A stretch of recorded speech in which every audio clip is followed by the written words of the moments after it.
Every time I meet with clients, I get bombarded with messages.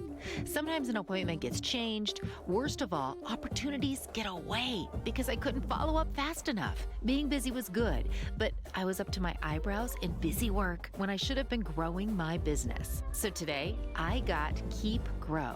Keap's top-rated friendly team saved me a ton of time by helping me get all of my client info from a spreadsheet into the app, connected my email accounts, and consolidated my client communication for free. With all of my client info and data organized and accessible in all of my devices, I never miss a beat. Plus, I got a free dedicated business phone line for my iPhone. I share my business number with leads and customers directly, and I know if an incoming call is business or personal. Now, when I log in at the start of my day, Keap prompts me to take the next step with my leads and my clients by sending personalized email replies, sending quotes, even scheduling meetings.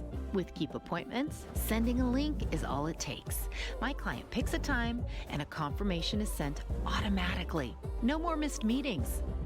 With Keap Grow, converting my quotes to invoices is done in a click. And the client's payments, too. Keap Grow has everything I need to get organized, grow my business, and the reviews speak for themselves. Keap Grow. Simplify your growth.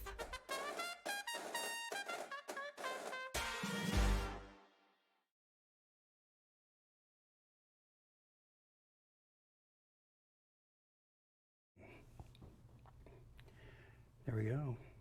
3, 2, 1.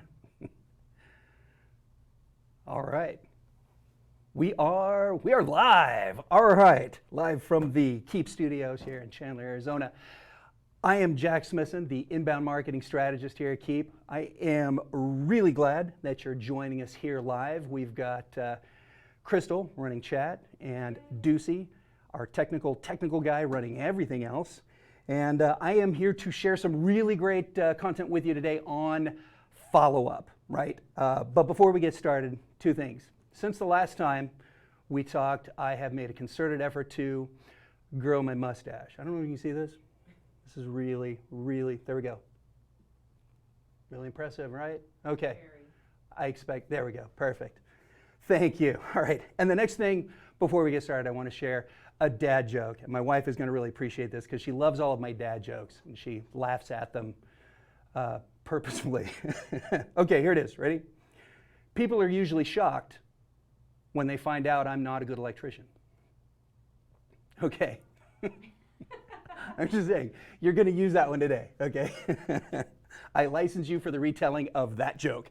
All right, so let me jump into my slide deck, and there we go. It looks like my photo has gone a little. I am now little, and we're going to have my slide deck. There it is. All right, boom. Follow-up. Follow-up is such an important part of your business, and we are in growth mode, right? It is January. We are thinking about growing our business. We have big goals for 2020, and we're like stacking up the tech. We're creating these great plans for marketing and all kinds of lead generation and our search engine optimization and Facebook. But what we're not paying attention to is what we're doing for follow-up. So I'm going to cover some stats here that are going to be really great, and they're kind of cringy, and you may identify with them. And if you do, that's okay, because the majority of us are. And then I'm going to show you some solutions, because we have some great solutions for follow-up in Keap Grow and Keap Pro, and I'm going to focus on Keap Pro, and we're going to look at some automation, but I have some ways that we're going to solve your follow-up problem, and most of you have a follow-up problem. Now, I just did a webinar literally this last week, it was last Thursday, and I asked everybody that was in the webinar, I said, hey, get in the chat and tell me on a scale of 1 to 10, how would you rate your follow-up? All right, and if you're brave, get in there, let me know. Some of you are really on top of it. Most of us are gonna rate around like a 4 or 5. And that's common. I had 70 people in that webinar, and the average, I went in and broke that down, the average score, the self-score was about a 4, right? So we're not good at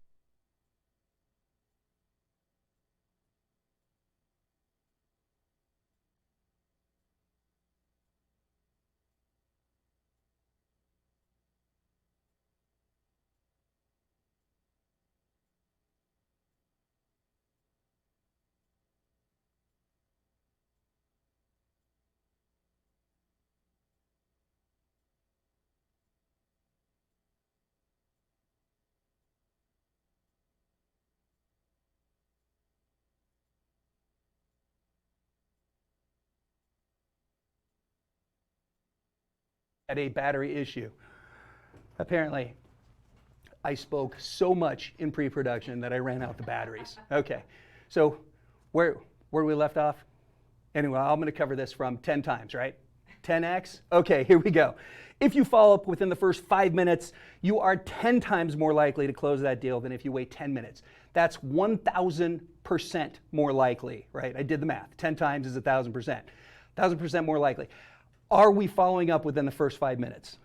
Probably not, right? So we're losing a huge opportunity by not following up quickly. Even if we follow up like same day and we're like only 10 minutes late, we've still missed a huge opportunity because they were interested and they were hot and we didn't capitalize on that moment. Okay, here we go. Average sales follow-up time is 45 hours. That is damn near 2 days, right? That's a long time, okay? But that's average, 45 hours. So people have moved on. Like sometimes I'll have a conversation with my wife and she'll ask me something about like a conversation or something 2 days ago and I say, I've slept since then, which means I'm not gonna remember. That is where your lead is. They have slept since then twice since they expressed interest in your product or your service, okay? So we're missing a huge opportunity there. Next, 48% of all salespeople never follow up. Okay, there's a really good explanation for this, probably two. Number one, we're kind of lazy. Number two, we are focused on the hot prospect, the person that comes in and is ready to do business right now. Because as a small business owner, that's what keeps your lights on, right? It pays the bills, puts food on the table. This is where our focus is. It's not bad, it's not our fault, but that's where the focus is. And so we miss the opportunity for all of the other follow-up for the people that aren't ready to buy right now. And we kind of throw those leads away. We let them go because they're not ready to buy right now. And we mistakenly think that they're not interested. And we're going to revisit this. It's not that they're not interested, they're just not interested yet. All right, and that's really important. I'm going to put a pin in yet because we're going to revisit that. All right, next slide, and I'm going to roll through these. 25% of businesses make 2 contact attempts when they follow up and then quit. 2 tries, meaning your lead comes in, you give them a call, send them an email, you quit. 1 out of 8 salespeople make 3 contact attempts. That means you make the phone call, you send them an email, the next day you make a phone call, and then you quit. Maybe you send them an email if you're really good, and then you give up, right? But 8 out of 10 sales from all companies, this was a study from MIT, and I guess I should have said that right up front. I didn't make this stuff up. It's an MIT study.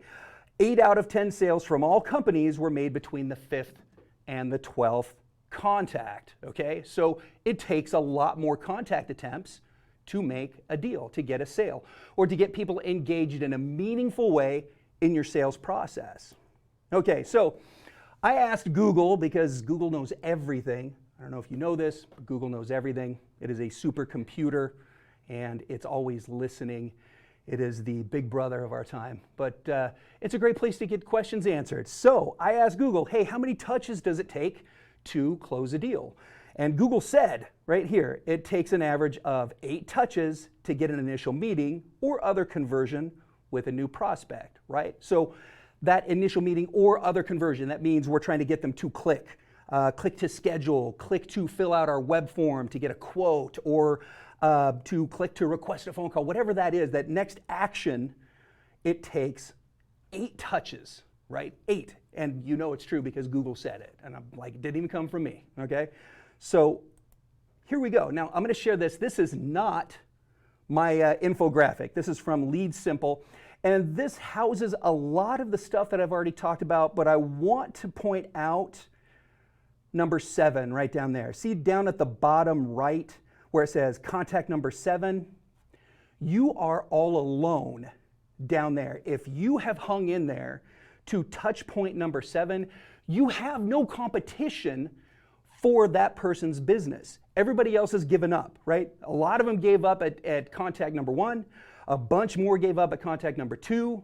Contact number 3, you've got like barely anybody doing that at all. And then all the way down here at number 7, you're by yourself.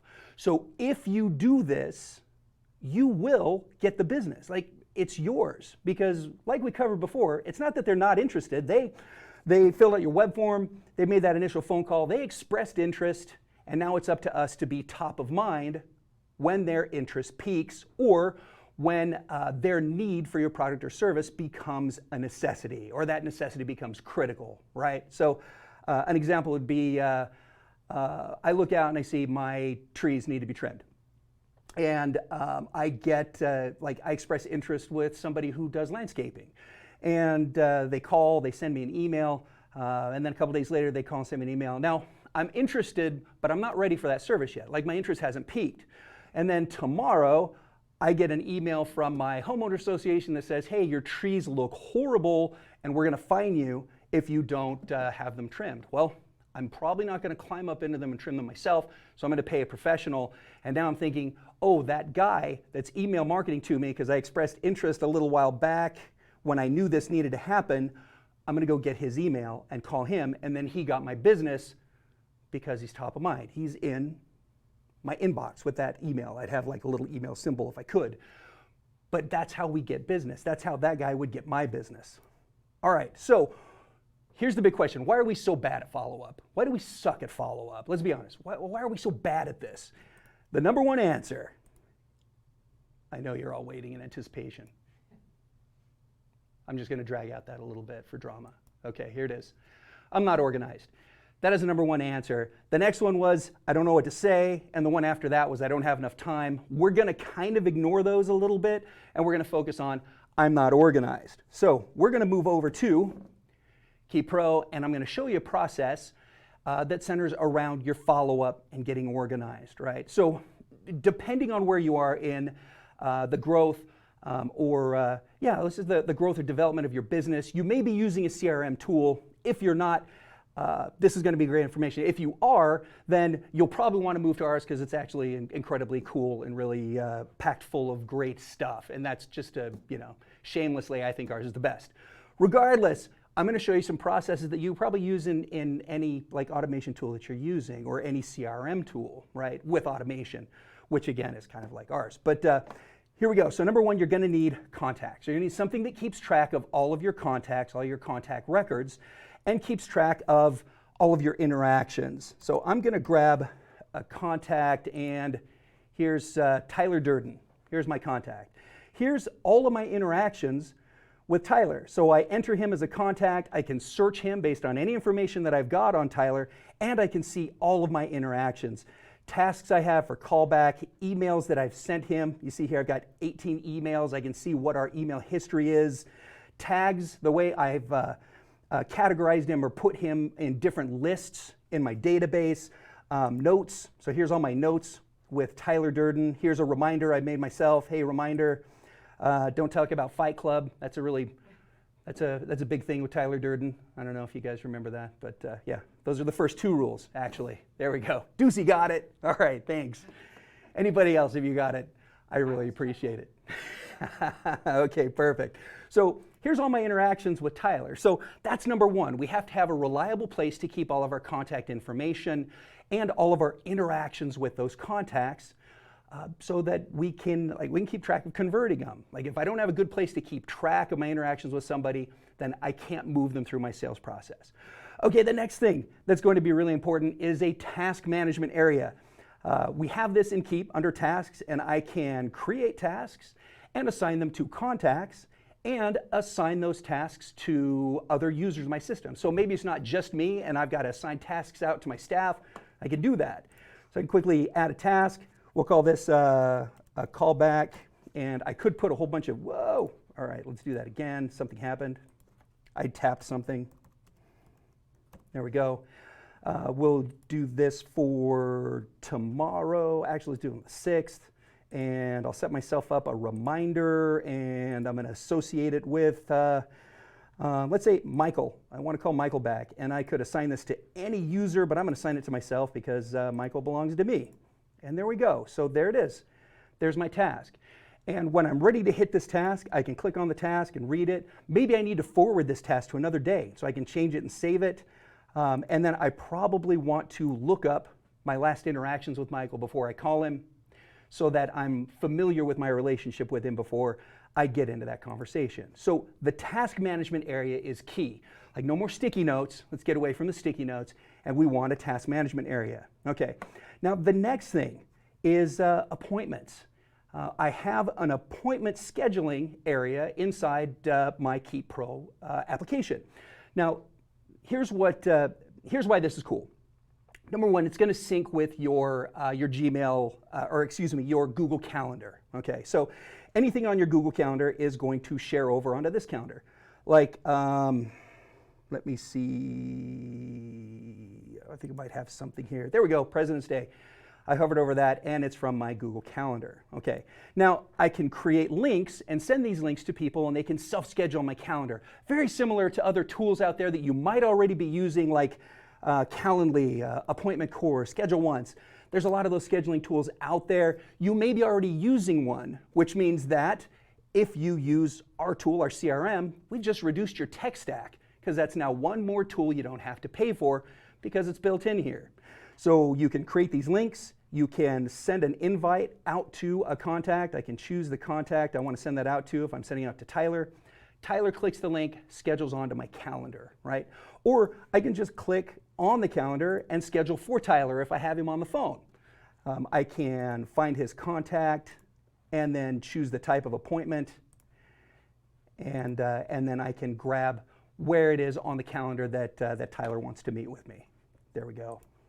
There's no availability today, but there is for tomorrow. See, super easy. So this is going to help streamline your contacting process, because if I get that first contact out there, which is a call and an email, and I have a link for them to schedule, now it's painless. They can make an easy move to convert for me, right? That's an easy conversion because now it's not back and forth. Hey, when would you like to meet? Hey, how about tomorrow? Nah, I'm booked tomorrow. How about the next day? Oh, I've got a family reunion the next day.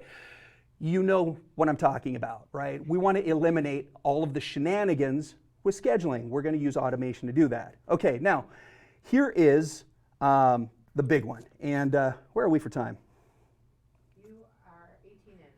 Excellent. Okay, so here is my sales call follow-up. And I built this specifically for this example. All right, and we're going to jump in and look at this. I have an automation builder. And I just jumped into it. We call it the Campaign Builder. And what it is it is this magical tool that lets me build automated processes. So I can automate my marketing and automate my internal workflows, right? So that's what this tool is all about. And I just want to give you a little glimpse of why this can be super important. So a lot of businesses out there, your small business owners, you have a call-intensive sales process. Real estate, insurance, just to name a couple. When somebody expresses interest, you really want to get a hold of them quickly. Like your speed to lead is really critical to get that business. So we want to track it, but we also want to automate it so that it happens quickly. Now I can, if I move over here, let's say I want to automate from my web form. So somebody fills out my web form, my website. I can automate that follow-up process or automate getting that lead. Now what I did over here, and this is just super high level, there's way more that I can show you in another demo, which I do every week, but that's another thing. Everything over here under goals is, I consider them triggers, right? Those are the things that launch automation. And so I follow that up with a sequence that will hold the automation that I'm launching. So when somebody fills out the web form on my website, then everything inside this thing, my sequence, will launch. All right, and I'll show you this example. This is, here we go, all right. This is a sales call sequence or sales call automation setup. So I get that new lead and I give them a call. So I give Tyler a call, I don't get him on the phone. So what I'm going to do is I'm going to add a tag to him, and this tag is going to be called LM1, left message 1. And that tag, when I add it, will launch this automation. So he's going to get an email immediately that says, hey Tyler, I just left you a voicemail. Here's my name, here's my number, so that the next time I call, you'll know it's from me, and I'm calling because you express interest in my product or service, and I really want to get with you and show you what it is we can do, because we're going to save you time and make you money, and you're going to really enjoy our product or service. And hey, give me a call back at this number, and I will give you a shot tomorrow if I don't hear from you. And then the automation is going to automatically create that call task. That call task goes on my task area for tomorrow. All I have to do is log in, and then there's my new call task, right? And this works for my whole call series, right? Left message 1, left message 2, left message 3. So for every time I give him a call, if I don't get him on the phone, I can leave this, and it runs the automation for me. The things I would have to do manually, right? Automation is all about repetition. There are things in your business that are repeatable, and you're doing them manually, and they're taking up a lot of your time. This is a great example, what I'm showing you here. It takes time to make the phone call, you leave a voicemail, and then you send an email, and then you make that task, and then you go to the next call. That takes time. And you could be doing other things with your time if the automation does it for you, right?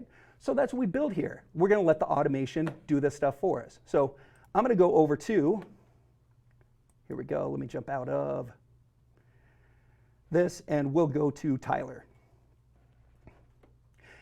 Here we go, thinking, and we're on. All right, perfect. So if I go and I pull up Tyler again, and I gave Tyler a call because he was on my task list, and now, here we go, I look under tags and I see, hey, I've already done one call attempt, so today would be my second call attempt. So I'm gonna leave LM2 on Tyler, and we're gonna let that automation run. So there we go. So let's go and look at this. Now we're going to go to 3. All right, I just happen to have access to Tyler Durden's email account, right? So I'm over here at Tyler Durden's email account, and there's that email. And here's the email for Tyler that I just sent off. The automation sent it off. And here's my information. This is just an example. Bricktop Marketing, it is my fictitious, oh wait, nope, there it is, that was from yesterday's test. There it is, that's the email. So live, we just saw how quick that email goes out, just like that. So that's the email right there. There's my information. There's the link he can click to schedule an appointment on my calendar, right? It's all right there. And then we'll go back, not there, we're gonna go here, and we'll go into tasks, and that new task to call Tyler is right there.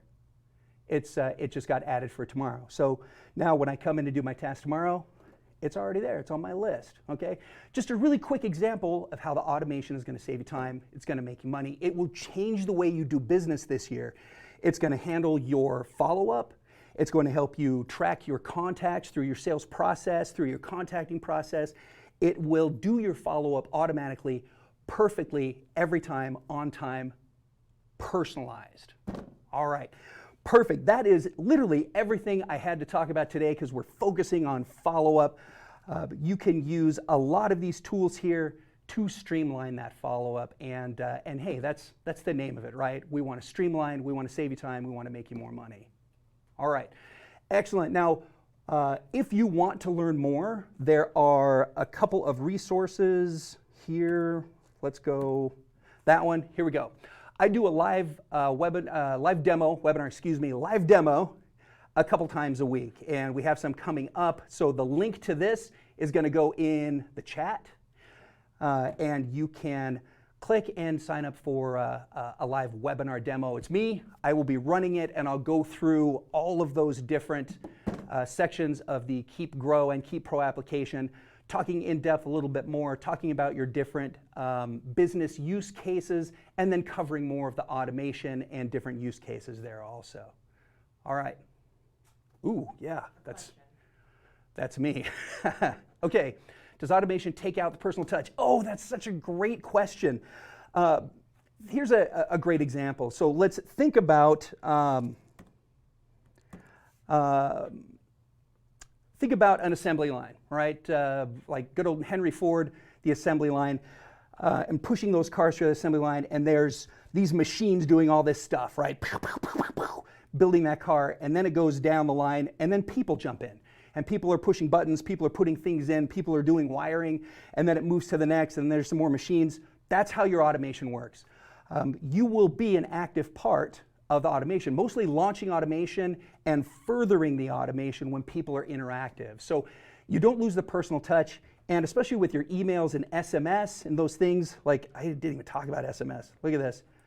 We have SMS, oh yeah, no, it's just me. You can merge fields into your emails so that they go out personalized. And that's important, right? Because it can't just be automated and automatic. We want personalization, and those merge fields mean that you can send that email out to 200 people, but it goes out to, hey Jack, hey Crystal, hey Ducey, hey Mark. It goes out as a personalized email. So this is a really good question.